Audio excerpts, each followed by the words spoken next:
Hi, ich bin Regina und ich möchte heute etwas tun, was jeder Künstler gerne tun möchte, sich aber die wenigsten trauen. Es sind draußen heute 22 Grad, das perfekte Wetter, wie man an meinem Outfit wahrscheinlich schon erkennen kann. Und ich werde heute all meinen Mut zusammennehmen und werde mitten in die Stadt fahren, mitten nach Berlin und werde dort Skizzen machen. Bevor ich mich ans Zeichnen mache, mache ich noch einen kleinen Abstecher mit euch zusammen zu Bösener, denn ich habe nach Kunstmaterialien auf Amazon geguckt und musste feststellen, dass es dort eigentlich nur noch billigen China-Schrott gibt, es sei denn, ich würde mich vorher irgendwo informieren über Firmen, die man kaufen kann und welche man lieber nicht kaufen sollte.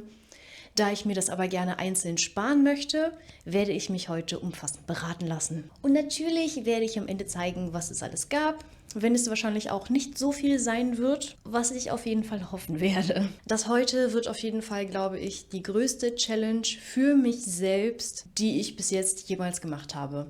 Die erste Frage, die man sich natürlich immer stellt, wenn man draußen zeichnen möchte: Was brauche ich denn überhaupt? Und ich denke, man braucht 4 Sachen. Auf der einen Seite auf jeden Fall ein Skizzenbuch. Dieses sollte, wie ich gehört habe, möglichst klein sein. Das hier ist im A5-Format.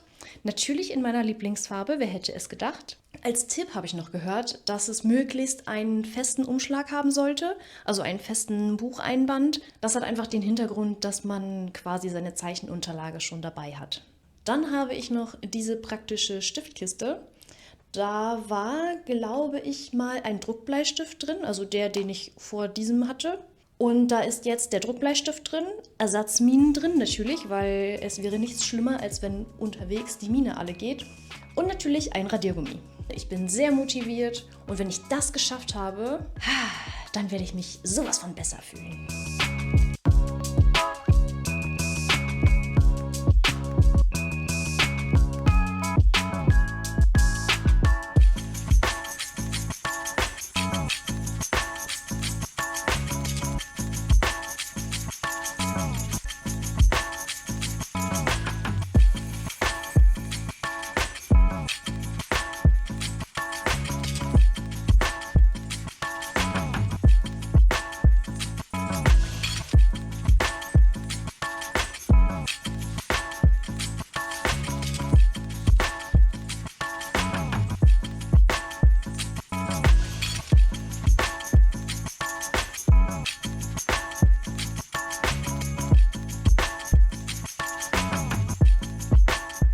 Mein erster Stop war Bösener. Falls du diesen Namen nicht kennst, das ist ein relativ bekanntes Kunstfachgeschäft. Als ich in diesen Laden rein bin, habe ich zuerst einmal mega gestaunt.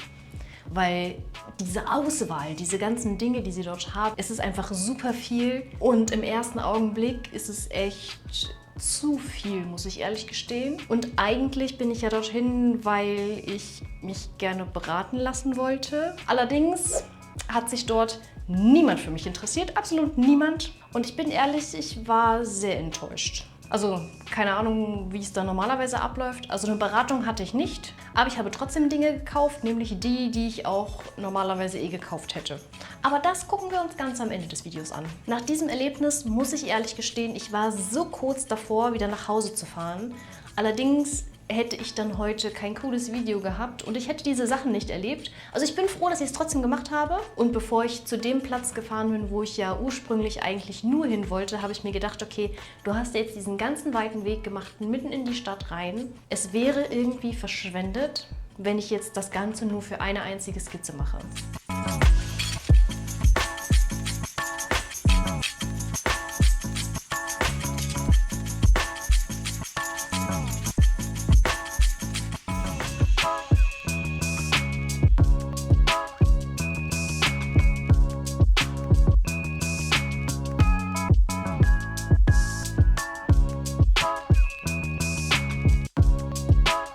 Ich habe mich also an die Museumsinsel gesetzt und habe dort angefangen, das allererste Bild zu malen.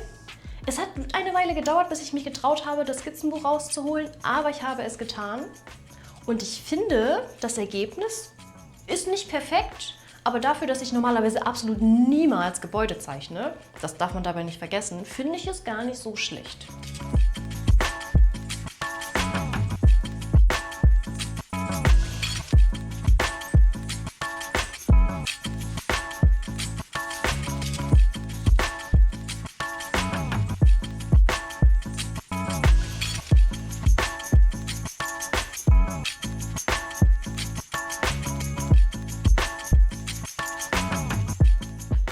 lief alles ziemlich gut. Und als ich dann das zweite Bild angefangen habe zu zeichnen, beziehungsweise als ich mittendrin war, kam erst eine Gruppe junger Männer. Die mussten sich natürlich mehr oder weniger exakt neben mich postieren, was ich irgendwie ein bisschen blöd fand, weil ich bin ja schüchtern. Ich habe das zum ersten Mal getan. Und es hat natürlich auch nicht geholfen, dass sie sich in einer anderen Sprache unterhalten und auch gelacht haben. Es hatte garantiert nichts mit mir zu tun, wirklich null, weil niemand sieht sowas. Aber wenn man sowas macht und wenn man sich das allererste Mal überhaupt traut, sowas zu machen, ist es total egal, wer weswegen lacht oder sich mit anderen darüber unterhält. Es trifft einen erstmal.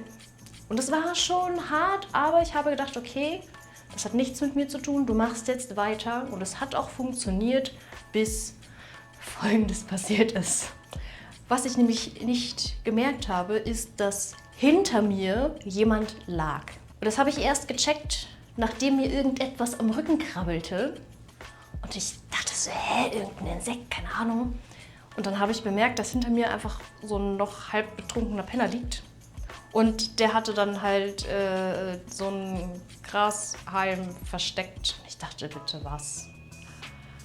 Also ja, Leute, ich wurde beim Zeichnen von einem Obdachlosen am Rücken gekitzelt mit einem Grashalm. No joke, das ist wirklich passiert.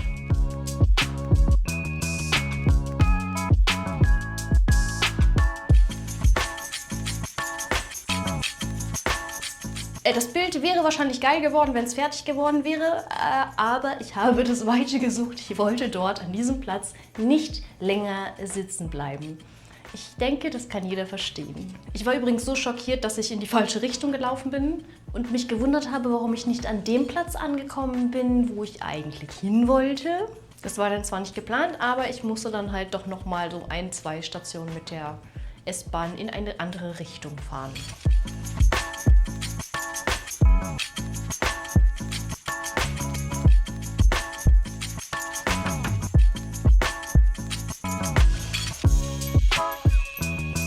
Und währenddessen ich auf dem Rückweg war, kam mir so ein Gedanke, den ich eigentlich ziemlich interessant finde, weil eigentlich habe ich genau dasselbe gemacht, wie andere mit ihrer Kamera oder mit ihrem Smartphone tun. Ich habe eigentlich nur das, was ich gesehen habe, festgehalten. Allerdings halt auf die traditionelle Art, ich habe es halt gezeichnet. Und wenn man mal so drüber nachdenkt, ist das Draußenzeichnen eigentlich gar keine so komische Angelegenheit mehr, oder? Und angekommen an dem Platz, wo ich eigentlich hin wollte, musste ich leider feststellen, dass ich den komplett anders in Erinnerung hatte.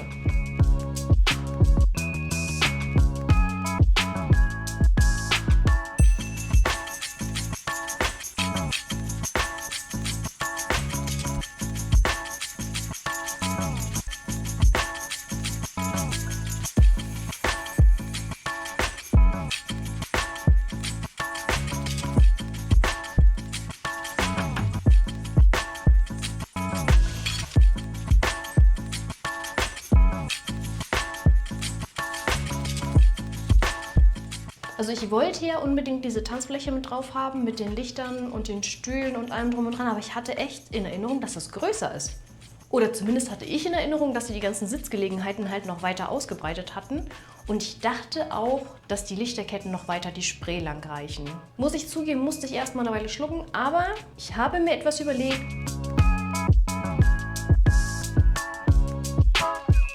Ich habe einfach die Elemente genommen, so wie ich sie haben wollte, und habe mir daraus mein eigenes Bild gemacht. Und es hat echt Spaß gemacht.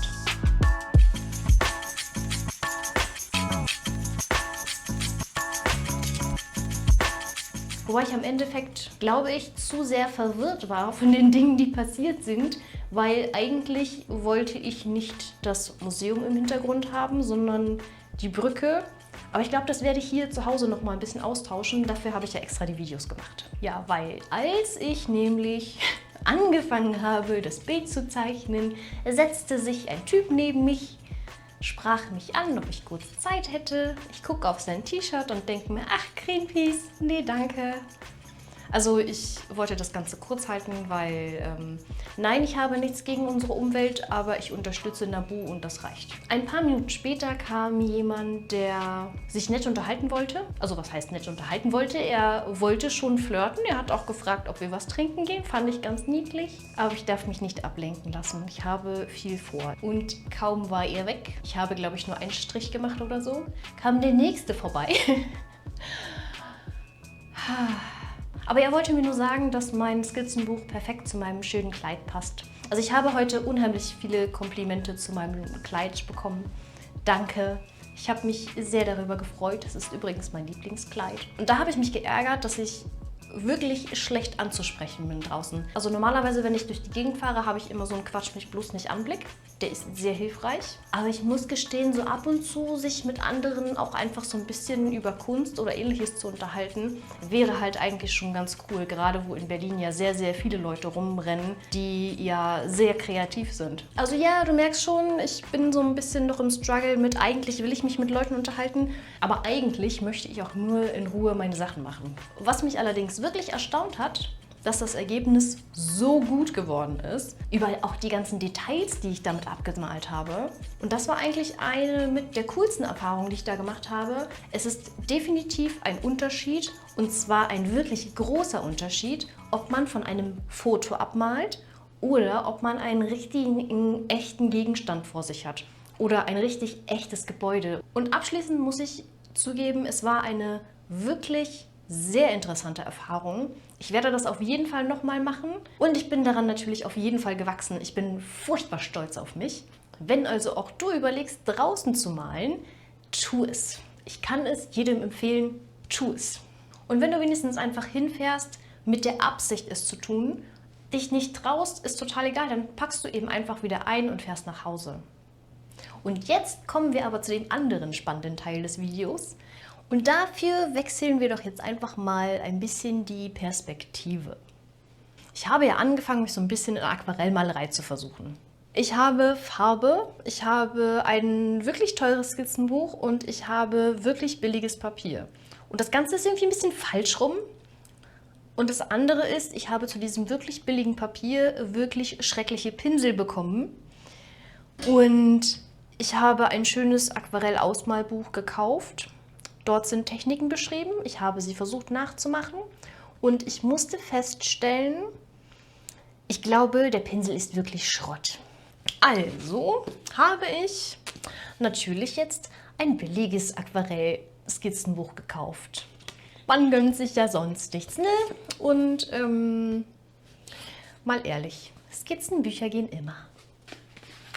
Dann bin ich tatsächlich jemand, der nicht so gerne in der Box rummanscht, wo die Farben drin sind, also in dem Farbkasten. Und deswegen habe ich mir diese wunderschöne Mischpalette gegönnt, weil die ist nämlich sehr hübsch und sie ist vor allem nicht aus Kunststoff, was mir persönlich sehr wichtig ist, weil, weiß ich nicht, Kunststoff ist so bäh. Dann, das hier ist ein Malmesser. Normalerweise wird es benutzt, um Farbe zu mischen, also Ölfarbe und Acrylfarbe. Ich weiß, ich habe beides nicht, aber es gibt immer ein Aber. Und zwar habe ich hier natürlich, auf einem Bein kann man nicht stehen. Ich habe also 2 Aquarellmalblöcke gekauft und es sind deswegen 2, weil das eine hat eine raue Oberfläche, also das ist kalt gepresst. Und das andere hat eine etwas glattere Oberfläche und ist auch 50 Gramm stärker pro Quadratmeter. Damit habe ich mir gedacht, da werde ich die richtig geilen Kunstwerke aufmachen, weil mit einer glatten Oberfläche lassen sie sich besser kopieren bzw. einscannen. Und die will ich nämlich definitiv auch in digital dann haben. Dann haben wir diese Dinger hier. Das sind Pipetten. Nichts Besonderes. Und ich habe natürlich vergessen zu erwähnen, dass diese Papierblöcke, die sind auf komplett allen Seiten geleimt. Und dieses Malmesser brauche ich, um sie dann zu lösen, weil die sind sehr fest geleimt, weil sich Aquarellpapier nämlich wellt. So, dann habe ich richtiges Rubbelkrepp gekauft, nachdem mich der Rubbelkrepp-Stift von Amazon sehr enttäuscht hat, weil ich den nämlich nicht richtig vom Papier abgekriegt habe. Ich hoffe, das Ding funktioniert besser. Es ist immerhin von Schminke. Und da mich niemand in diesem Laden beraten wollte, habe ich jetzt doch schon ein fertiges Set Aquarellpinsel gekauft. Das ist von May & Berry. Dazu werde ich höchstwahrscheinlich nächste Woche oder eventuell spätestens übernächste Woche im Video ein bisschen mehr erklären, weil von denen habe ich nämlich auch das Aquarellmalbuch.